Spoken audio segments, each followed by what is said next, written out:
All right, so today in 3.3, we are going to talk about the properties of logarithms. Um, Still going with just single logarithms. We're not solving for anything yet. So we're going to rewrite logs with different bases, use properties to evaluate or rewrite logarithmic expressions.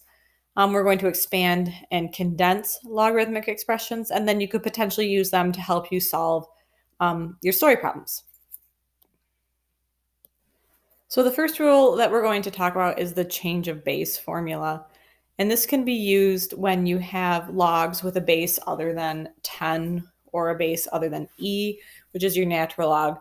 So if you have the log base a of x, we can rewrite that as the log of x divided by the log of a.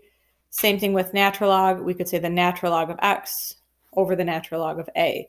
So it would be something like if you had the log base 2 of 7, we could rewrite that as the log of 7 divided by the log of 2. Or if we were talking about natural logs, we could say the natural log of 7 divided by the natural log of 2. So it can just make it easier to input into your calculator. So for this first example, if we're using common logs, we are going to rewrite these logs with the base, in this case, base 4 and base 3 using common logs. So we'll rewrite this as the log of 25 over the log of 4. And typing that into your calculator, you get 2.322. If we look at our next example, we could rewrite the log base 3 of 17 as the log of 17 divided by the log of 3, which if you again type the log of 17 divided by the log of 3, you get 2.579. So looking at these same two log functions in the next example, we're going to rewrite them using natural logs. So again, we still have that same log base 4 of 25, but this time you could rewrite it as the natural log of 25 divided by the natural log of 4. But what you find is that if you type that in, you still get the 2.322. On that next example, if we took the log base 3 of 17 and rewrote it, we could say the natural log of 17 divided by the natural log of 3, and we would still get that same number we got before, which is 2.579.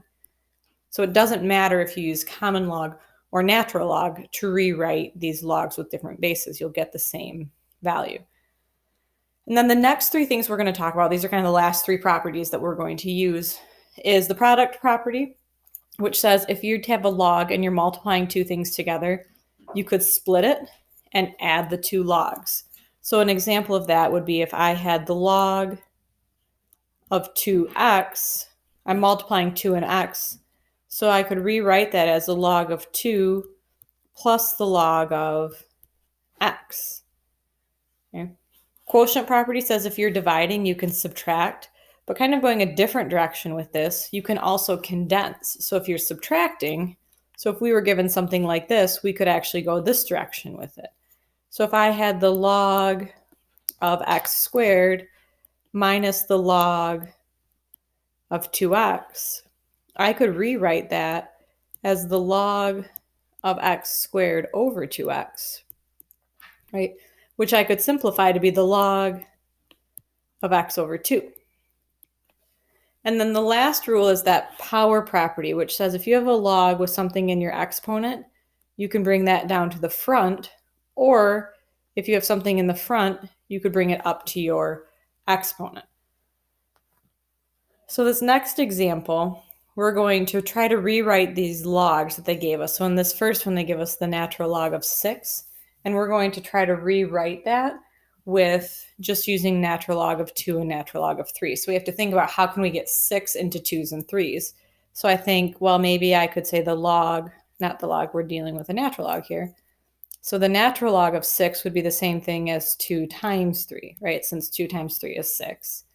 Since we're multiplying, we could expand that to be the natural log of 2 plus the natural log of 3.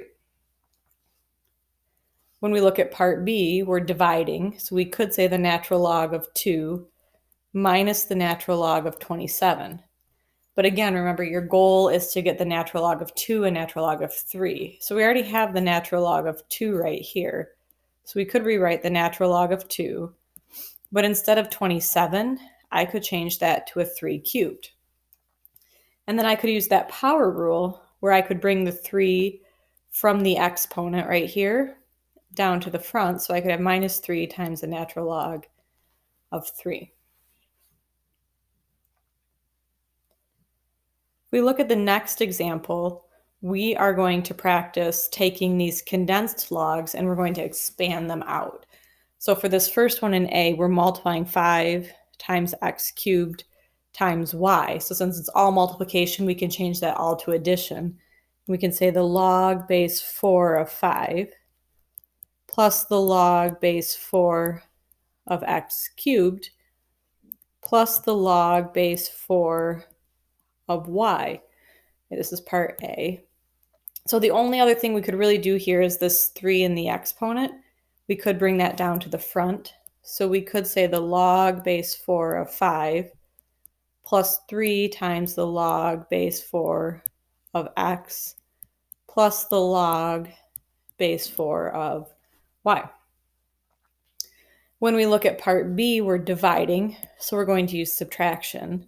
So we'll say the natural log of the square root of 3x minus 5 minus the natural log of 7. Instead of using a square root, maybe you use 3x minus 5 to the 1/2 minus the natural log of 7. And then again, we have that 1/2 in the exponent, so that could go down to the front. So we could say 1/2 times the natural log of 3x minus 5 minus the natural log of 7. So we're taking something that was condensed and we are expanding it. And so then it would make sense, then our last example is we're taking some things that are expanded and we are going to condense them. And so when you need to do this, I would always look for coefficients out front and bring those up into the exponent. So we could rewrite A, and if it's base 10, we don't have to write the 10. So we could just say log x to the 1/2 plus the log of x plus 1 to the 3rd. And now since you're adding two logs, we could combine them into a single log and multiply. So we would have the log x to the 1/2 is the square root of x times x plus 1 cubed. For part B, again, we look for those coefficients out front. We can bring it up to the exponent. So we could say the natural log of x plus 2 squared minus the natural log of x. And then when you're subtracting, we can combine those into a single natural log by dividing. So the natural log of x plus 2 squared divided by x. And then part C is a little bit different because this 1/3 is out front everything. So because of that, let's combine these two together first using multiplication since they're added.